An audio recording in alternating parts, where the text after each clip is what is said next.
Saya pernah melakukan zina dan minum minuman keras. Bagaimana dengan amal ibadah yang saya lakukan saat ini? Dan bagaimana dengan hukum Islam tentang rajam dan potong tangan dan lain-lain? Apakah saya masih bisa berharap surganya Allah? Mohon nasihatnya Ustaz. Pertama sekali, hukum dalam Islam kisos. Potong tangan, dipenggal lehernya, potong tangan kalau mencuri, dipenggal kalau membunuh, dirajam kalau berzina. Ini berlaku bagi orang yang kepergok. Berlaku bagi orang yang kepergok. Tidak berlaku bagi orang yang antum pernah berzina 5 tahun lalu, sekarang sudah taubat. Lalu antum datang kepada seorang ustaz atau kiai, saya sudah berzina, rajam saya. Bukan begitu. Makanya hadis Bukhari yang menjelaskan, seorang wanita pernah datang kepada Nabi SAW dan berkata, ya Rasulullah, saya sudah berzina dan saya hamil dari zina. Dia buat pengakuan. Apa kata Nabi SAW?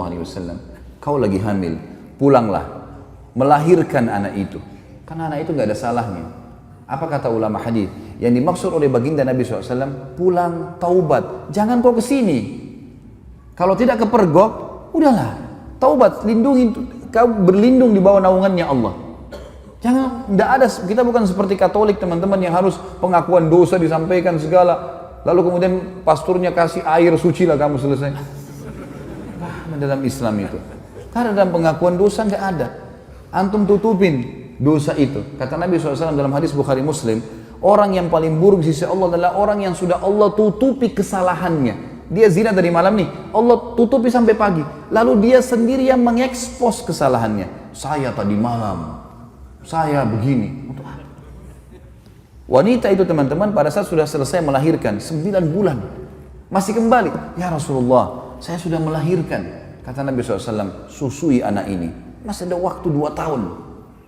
Disuruh taubat oleh Nabi SAW, gitu kan? Pulang, habis menyusui ternyata iman dalam hatinya masih kuat. Ya Rasulullah, saya sudah menyusui, rajam saya mau disucikan. Barulah Nabi SAW mengatakan, baik, keraskan bajunya, kemudian dirajam, gitu kan? Karena dia terus meminta kepada Nabi SAW, tapi awalnya disuruh pergi, gitu kan? Lalu kemudian teman-teman sekalian yang terjadi, waktu lagi dilempar, ada seorang sahabat mengatakan, semoga Allah melaknatmu, kenapa kau berzina? Kata Nabi SAW, jangan kau laknat dia, perempuan ini, demi zat yang ubun-ubunnya Muhammad dalam genggamannya, dia telah bertaubat, kalau dibagi untuk 70 orang penduduk Madinah cukup buat mereka semua masuk surga. Luar biasa orang ini, jangan ini. Ada pernah sahabat mengatakan, ya Rasulullah, saya mencium seorang wanita di pinggir Madinah. Asabtul mar'ah. Dalam ulama hadis mengatakan, dia mengatakan, saya sudah menciumnya, saya sudah memeluknya, tapi tidak terjadi perzinahan. Kata Nabi SAW, atusolli ma'ana, apa kau sholat bersama kami berjamaah? Kata dia, iya. Kata Nabi SAW, idhab, pergilah dari sini. Udah, artinya kau taubat, jangan ceritain ke saya, jangan buat pengakuan tuh, nggak usah. Taubat, tutupin aibmu, bertobat kepada Sang Pencipta. Karena yang kepergok ditangkap lagi zina, itu kena hukum. Kepergok lagi mencuri, kena hukum, gitu loh. Pernah ada sahabat datang mengatakan, ya Rasulullah, saya berzina, dalam hadis Bukhari semua ini. Kata Nabi SAW sambil, ini orang lagi berhadap begini, Nabi SAW alihkan ke sana. Mungkin kau hanya menciumnya. Nabi SAW alihkan dia. Mungkin kau, jangan datang ngaku sini, pergi sana taubat, gitu loh. Kata Nabi SAW, mungkin kau hanya menciumnya. Dia datang ke sini, ya Rasulullah, saya telah berzina. Nabi SAW alihkan lagi ke sini, mungkin kau hanya memeluknya, sambil tidak melihat wajahnya orang ini. Dia datang lagi, ya Rasulullah, saya sudah berzina. Nabi SAW balik lagi ke arah kiri, mungkin kau hanya begini dan begitu. Dia datang, ya Rasulullah, saya meletakkan kemaluan saya, dan kemaluannya saya sudah berzina, rajam saya. Dia mau sucikan dirinya, maka dia berikan kesaksian buat dirinya. Nabi sudah alihkan, tetap dia mau, ya sudah. Ya, dirajam. Pada saat lagi dilempar, teman-teman sekalian, ini riwayat Bukhari, lagi dilemparin, sahabat ini rupanya kesakitan, lagi dirajam, lari dia. Ada satu sahabat kejar, diamtam pakai batu, mati, karena dipukul pakai batu, dikejar kan. Kata Nabi SAW, halla taraktumu fayatubu yatubullahu alaih. Tidakkah kalian biarkan aja dia pergi, semoga saja dia taubat dan Allah terima taubatnya. Karena ini shock terapi sebenarnya kan, supaya dia tidak ulangi. Dalam Islam tidak ada teman-teman begitu orang buat mengaku penggal lehernya, ngaku potong tangannya, bukan itu. Ini memang Allah mengatakan, a'udzu minasyaitonir rajim, walakum fil qisasi hayatun ya ulil albab. Dalam kisas itu ada kemakmuran hidup bagi orang-orang yang berakal, dan ini bagi orang yang seperti saya jelaskan tadi teman-teman yang kepergok. Kalau orang sudah taubat, antum melakukan dosa sudah tobat, sudah antara antum dengan Allah, jangan ceritakan. Dan ulama masuk dalam bab masalah menikah, tidak dibenarkan seorang laki-laki bertanya pada istrinya atau istri bertanya pada suaminya, sebelum nikah kau pernah berzina nggak? Ini nggak boleh ditanyain dan tidak boleh dijawab. Yang ditanya nggak boleh jawab. Untuk apa? Baik kalau dia bilang iya saya pernah zina, gimana? Untuk apa nanya? Sekarang depan mata saya ini istri saya, ini suami saya, selesai. Yang saya tahu zahirnya adalah orangnya baik, itu hukum kita. Jangan korek-korek yang kita tidak tahu, nggak usah. Nggak perlu. Nggak usah periksa-periksa HP, ngambil tugasnya malaikat. Lah iya, Allah titip malaikat kiri kanan nggak? Yakin nggak dengan itu? Apa fungsinya? Kiraman katibin kata Allah. Tugasnya nulis, ngontrol suami kita di mana, istri kita di mana, dia yang nulis. Dan tidak ada tidak ada yang luput dari penglihatan Allah SWT. Tidak ada dosa yang luput. Jangan repot-repot kita yang sibuk hubungi siapa, bicara sama siapa, habis umur untuk itu. Saya bilang sama istri saya nggak akan periksa HP-mu. Urusan kamu dengan Allah. Saya cuma ingatkan, tapi sesuatu yang salah depan mata saya luruskan. Dan saya tentram hidup dengan cara seperti itu. Gitu kan? Gak usah repot-repot, ada urusan sama Allah, kita selalu ingatkan kepada Allah SWT. Ini gak usah repot-repot, ini sekretaris dua ini luar biasa, gak tidur, gak capek. Ma yalfidhu min qaulin, kata Allah, tidak ada satu kalimat yang terlewat illa ladaihi raqibun atid, kecuali dirakib, dikontrol, diawasi, dicatat semua. Jadi nggak ada sesuatu yang membuat harusnya kita melampaui batas, teman-teman sekalian. Jadi seperti itulah hukum syar'i, ya. Dan yang menjatuhkan vonis hukuman qisas hanya pemerintah setempat. Saya tutup teman-teman sekalian dengan perkataan saya. Banyak orang-orang sekarang yang sering memvonis banyaknya, oh kalau hukum qisas tidak ada, pemerintah tidak terapkan, berarti masalah togut. Togut ini berarti yang disembah selain Allah. Teman-teman sekalian, wahai anak-anak muda muslim, tenangkan pikiran, masukkan iman dalam hati, jangan terbawa dengan arus fitnah yang terjadi. Main vonis pemerintah Indonesia ini kafir, pemerintah ini kafir, pemerintah ini kafir. Ya akhi, siapa kamu? Duduklah, ibadahlah kepada Allah, azan ke masjid, baca Quran, perbanyak ibadah, jaga mulut. Kata Nabi SAW, man kana yu'minu billahi wal akhir falyakul khairan aw liyasmut. Siapa yang mengaku beriman pada Allah dan akhir, dia cuma ucapkan yang baik, yang dia tahu dan dia tahu bermanfaat buat dia di akhirat, atau dia diam. Jangan ikut campur, nggak usah. Sekarang antum memvonis si fulan tidak benar, si fulan tidak benar. Dari mana ilmu antum tidak benar? Indonesia ini bukan negara Islam. Tapi teman-teman sekalian, berapa presiden kita? 5 atau 6 sebelumnya yang sampai sekarang Muslim atau bukan? Muslim.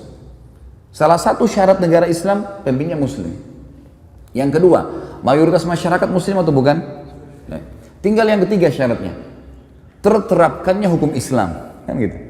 Baik, pertanyaan di Indonesia, apakah hukum Islam sudah diterapkan? Sudah akhi, sebagian belum. Sekarang begini tanya, ini hukum Islam belum? Bukan duduk di majelis ilmu begini.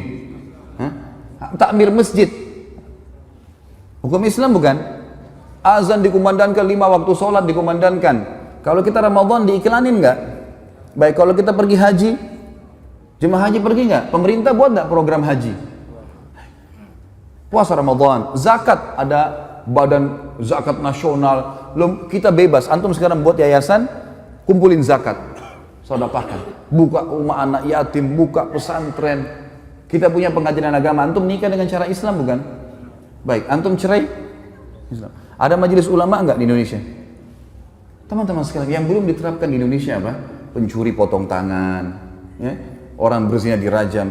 Ini bagian daripada syariat, bagian, bukan totalitas syariat di situ. Harus kita tenangkan pikiran dan hati kita, teman-teman. Jangan terbawa cuma emosional dan ilmunya kurang, akhirnya kemana-mana nih, gitu kan?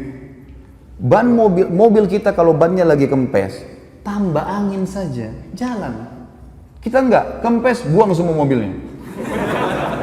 Lah iya, langsung main vonis. Teman-teman, manusia semua bisa berbuat salah, punya kekurangan, gitu kan? Tetapi kita mendoakan. Yang saya lihat adalah kita di Saudi misal contoh ya, saya karena pernah tinggal di sana, saya melihat di setiap mimbar hari Jumat, semua khatibnya pasti mendoakan agar pemimpin mereka dapat hidayah. Bayangkan kalau kita punya, saya dapat data teman-teman di Jakarta Selatan saja, kita punya 2.200 masjid dan musola.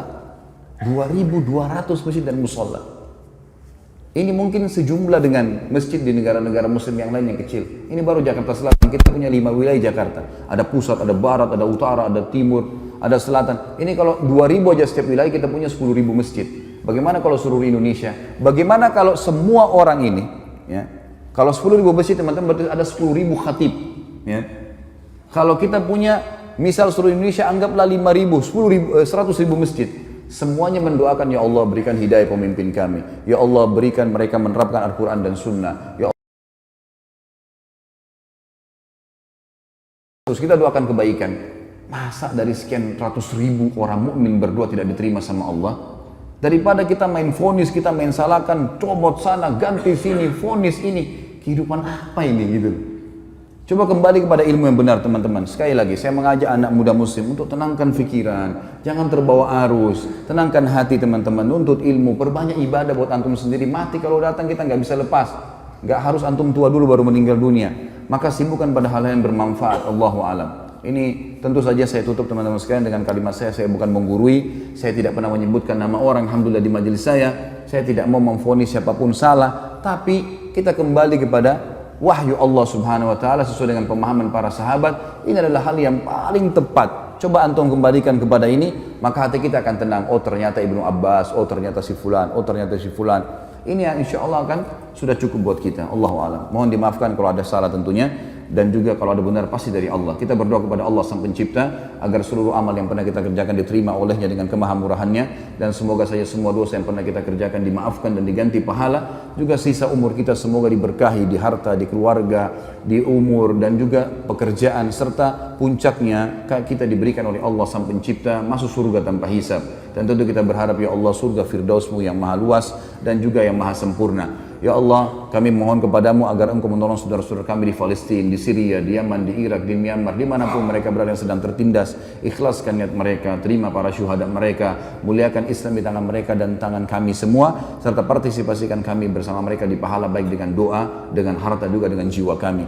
Dan semoga dengan kemahamurahan-Mu ya Allah, yang kami yakin Engkau sedang melihat kami sekarang, dan juga malaikat-Mu sedang menghadiri majlis ilmu ini, agar Engkau menyatukan kami semua di surga Firdaus-Mu tanpa hisab, di mana Engkau satukan kami di majlis ilmu yang mulia ini. Tentu selanjutnya teman-teman sekalian kita berharap agar Allah Subhanahu wa taala sekali lagi mengikhlaskan niat kita, menjadikan majelis ilmu ini sebagai ilmu yang bermanfaat. Dan saya memohon ampun bila ada sesuatu yang salah kepada Allah Sang Pencipta, dan juga untuk saudara kita semua hadir di sini, dan kedua orang tua kita dan seluruh muslimin dan muslimat, agar semuanya dimaafkan kesalahan-kesalahannya. Subhanakallahumma wa bihamdika asyhadu an la ilaha illallah astaghfirullah wa atubu ilaik. Wassalamualaikum warahmatullahi wabarakatuh.